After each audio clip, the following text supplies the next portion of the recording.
नमस्कार बंधुरा आज आमी डिम पोस्त करे तोमादेरके देखाबो। तो तार जोन्नो आमी এই তাওয়ার মধ্যে একটু অল্প তেল আর হলুদ দিয়ে দিয়েছি। দিয়ে এবার আমি এর মধ্যে আলুগুলো এই যে লম্বা লম্বা করে কেটে নিয়ে ধুয়ে এবার আমি ভেজে নেব, হালকা করে ভেজে নেব একটু। তো খুব বেশি ভাজবো না, হালকা করে ভাজবো। তো আমি এই যে ভেজে নিচ্ছি। তো তারপর আমি এই যে পোস্ত আর চার মগজ নিয়েছি, অল্প করে চার মগজ দিয়েছি আর পোস্ত দিয়ে এবার আমি শিলের মধ্যে এটাকে বেটে নিচ্ছি। তো বেটে নিয়ে এবার আমি ওই আলু আর ওই গোটা গোটা ডিম দিয়ে আমি পোস্তটা তৈরি করব। তো দেখতেই পাচ্ছ বন্ধুরা, তো আমার আলু এই যে হালকা করে ভাজা হয়ে গিয়েছে। এবার আমি আলুগুলো একটা জায়গার মধ্যে তুলে নেব। তুলে নিয়ে সব আলু কটা আমি এবার পাত্রের মধ্যে তুলে নেব। নিয়ে এবার ওতে আমি অল্প আর একটু তেল দিয়ে দেব। তেল দিয়ে এবার আমি ওই ডিমগুলো একে একে ডিমগুলো আগে থেকে সিদ্ধ করে ছাড়িয়ে রেখেছিলাম। এবার ওই ডিমগুলো একে একে আমি তার মধ্যে কড়াইয়ের মধ্যে দিয়ে দিচ্ছি। দিয়ে এবার একটু হালকা করে ভেজে নেব। ভাজা হয়ে গিয়েছে, এবার আমি এগুলো তুলে নিচ্ছি। তুলে নিয়ে এবার আমি এর মধ্যে একটা তেজপাতা আর একটা শুকনো লঙ্কা দিয়ে দিলাম। দিয়ে এবার আমি দিয়ে দিলাম আদা আর রসুন বাটা।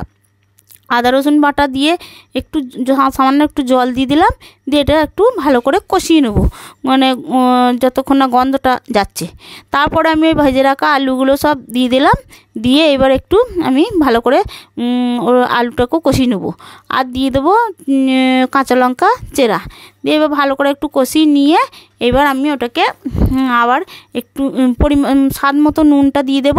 নুনটা দিয়ে এবার আরেকবার ভালো করে নেড়ে চেড়ে নিয়ে আমি দিয়ে দেব পরিমাণ মতো জল।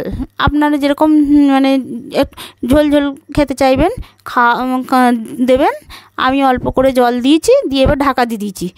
ঢাকা দিয়ে কিছুক্ষণ পর আমি এবার ঢাকাটা খুলে দেখে নিয়েছি আলুগুলো হালকা সিদ্ধ হয়ে এসছে। এবার আমি সিদ্ধ করে ভেজে রাখা ডিমগুলো একটু করে খুন্তির সাহায্যে মানে কেটে দিলাম, যাতে পোস্তর ইয়েটা মশলাটা ঢোকে ডিমের মধ্যে। দিয়ে আমি কেটে নিয়ে একে একে ডিমগুলো দিয়ে দিলাম। দিয়ে এবার আমি আবার একবার কিছুক্ষণের জন্য ঢাকা দিয়ে দিলাম।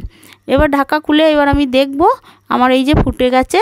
এবার আমি ওটাকে একটু ভালো করে নেড়ে নিয়ে বাটা পোস্তটা আমি দিয়ে দেব। দিয়ে এবার আর অল্প একটু জলও দিয়ে দেব। দিয়ে এবার এটাকে আমি ভালো করে আরেকবার নেড়ে চেড়ে নেব। নেড়ে চেড়ে নিয়ে আমি আবার একবার ঢাকা দিয়ে দেবো। দিয়ে আমি কিছুক্ষণ পর আমি ঢাকাটা খুলে দেখব যে হ্যাঁ সেন্ট বেরিয়ে গেছে।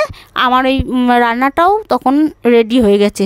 তো ডিম পোস্ত এইভাবে বানিয়ে আমার মতো করে খেয়ে দেখবে বন্ধুরা, খুব ভালো লাগবে। আর কোনো তরকারি লাগবে না, এই একটা পদ দিয়েই খাওয়া হয়ে যাবে। তো আমার হয়ে গেছে, আমি নামিয়ে নিয়েছি। তো তোমাদের ভালো লাগলে একটা লাইক কমেন্ট করো।